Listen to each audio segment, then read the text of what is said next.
नमस्कार मंडळी. आज आपण एका छान कार्यक्रमासाठी जमलो आहोत. हे एकनाथ आव्हाड सरांचं आधीपासून पुस्तक शब्दांची मोल आहे. एकनाथ आव्हाड सर एक प्रयोगशील शिक्षक म्हणून, प्रसिद्ध कवी म्हणून पुरस्कार प्राप्त असे आहे आणि आज गेली अनेक वर्ष ते मुलांचं समोर ठेवून, बालवाचक समोर ठेवून साहित्याची निर्मिती करत आहे. तर या सरांचं हे नवीन पुस्तक प्रकाशित करताना मला आनंद होतो आणि खरं सांगते मला हेवाही वाटतो. हेवा अशासाठी की गेली 40 वर्ष मी लिहित असूनही मला बाल साहित्य लिहिता आलेलं नाही, कारण ती फार कठीण आणि अवघड गोष्ट आहे. सहज सुलभपणे ते लिहिणं हे खरोखरच अतिशय परीक्षा करणार असतं. एकनाथ आव्हाड सर कवी आणि शिक्षक आहेत. ह्याच्यात त्यांचं एक वेगळंपण असं आहे की ते प्रयोगशील.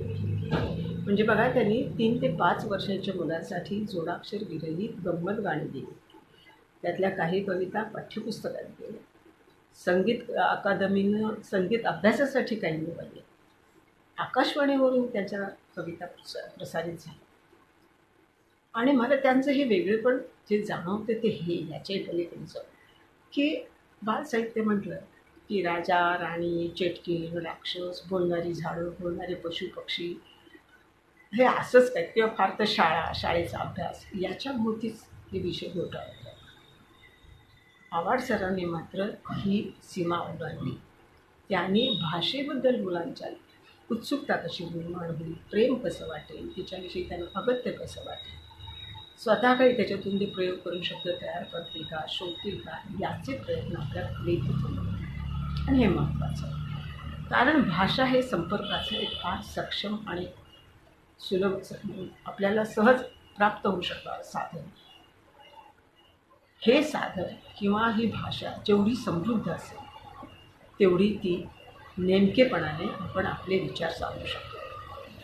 आपल्याला एखादी गोष्ट मनातली सांगायची असेल तर आपल्याकडे योग्य शब्दसंपत्ती असली, योग्य शब्द आपण वापरले तर आपोआप आपल्या मनातले विचार हे समोरच्यापर्यंत पोचू शकतात. नाहीतर मग मला तसं नव्हतं म्हणायचं असं एखादं होऊ शकतं. पण अचूक शब्द योजनेत हे शक्य होते. काय म्हणायचं ते नेमकेपणाने सांगतो. तर हे सगळं करण्यासाठी, हे समजून घेण्यासाठी आव्हाड सरांनी व्याकरण हा मुळात कंटाळवाणा असणारा, शिकायला आणि शिकवायला, हा विषय त्यांनी कवितेतून रोचकपणे आणि सुलभपणे मांडला. म्हणजे अगदी नाम, सर्वनाम, विशेषनाम, नादमय शब्द, अलंकार, समानार्थी, विरुद्धार्थी सगळे शब्द त्यांनी आपल्या कवितेतून समजावून दिले. आणि दुसरा एक भाग त्याच्यात आहे की त्याच्यात परिसर भानसुद्धा आहे.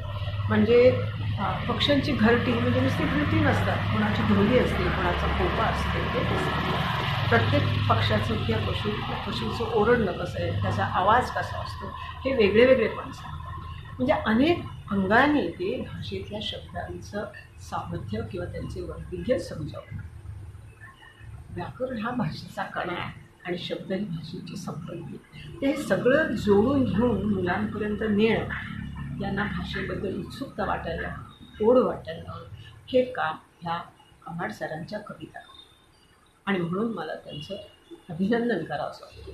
आणि मनापासून जर मी म्हटलं की मला हेवा वाटतो, त्याचं कारण हेच, कारण आज मराठी टिकवण्यासाठी, मातृभाषा टिकवण्यासाठी असे प्रयत्न आवश्यक आहेत. मंडळी, आपल्या घरात लहान मूल वाढत असताना आपण त्याला सशक्त व्हावं म्हणून बालगुटी देत असतो. ही सुद्धा एक प्रकारची आव्हाड सरांनी केलेली बालगुटी आहे. तुमचं भाषिक सामर्थ्य, भाषिक ज्ञान वाढवण्यासाठी, तिचं भान वाढवण्यासाठी त्यांच्या हातून अशा अनेक बालगुट्या तयार होत आणि ही मराठी भाषा सक्षमपणे, समर्थशीलपणे त्या मुलांच्यापर्यंत पोहोचो, ही माझी इच्छा. कारण आज असं झालेलं आहे की अनेक आपण शब्द संस्कृतीतले विसरले गेले, कारण ते कालबाह्य झाले. आता बघा, मी म्हटलं माझ्या कामात खोडा घालू नका, तर खोडा शब्द आला कुठे? किंवा मी एखाद्याला म्हटलं की बाळा, मानेवर जू ठेवून अभ्यास केला पाहिजे. आता हे जू ठेवणं म्हणजे काय? तर हे सगळे कालबाह्य झाले, कारण ते आता आमच्या रोजच्या चलनात, रोजच्या वापरात राहिलेले. पण नवीन शब्द आलेले आहेत. तेव्हा नवे आणि जुने दोन्ही शब्द जेव्हा आम्ही वापरात ठेवू, चलनात ठेवू, तेव्हाच ते टिकणार आहेत आणि त्या शब्दामुळे भाषा टिकणार आहे. भाषा हे संस्कृतीचं एक अभिन्न असं अंग आहे. तर ही भाषा समृद्धी करणं, त्या भाषेचं सामर्थ्य वाढवणं आणि ते टिकवणं, यासाठी एकनाथ सरांसारख्या प्रयत्नांची अतिशय गरज आहे. आव्हाड सर, आम्ही तुमचे आभारी आहोत. आणि दिलीप राज प्रकाशन, तुम्ही अतिशय सुंदर पुस्तक हे मुलांच्यापर्यंत दिले. अतिशय सुंदर ह्याचं बांधणी छान आहे, पुस्तकाचा कागद अतिशय सुंदर आहे आणि चित्रही खूप छान आहे त्याच्यातली. तर ही पुस्तक घराघरातून जावं आणि पालकांनी मुलांसह आपल्या पाल्यांसह त्याचं वाचन करावं आणि ह्याच्यातून आणखी शब्द निर्माण करण्याचे, भाषेचे विविध प्रयोग करण्याचे त्यांना इच्छा व्हावी आणि त्यातून त्यांचं मराठी भाषेचं संवर्धन व्हावं, एवढीच अपेक्षा ठेवते. आणि माझं मनापासून आनंद आणि आभार सरांच्याबद्दलचा हेवा दोन्ही व्यक्त करते. धन्यवाद.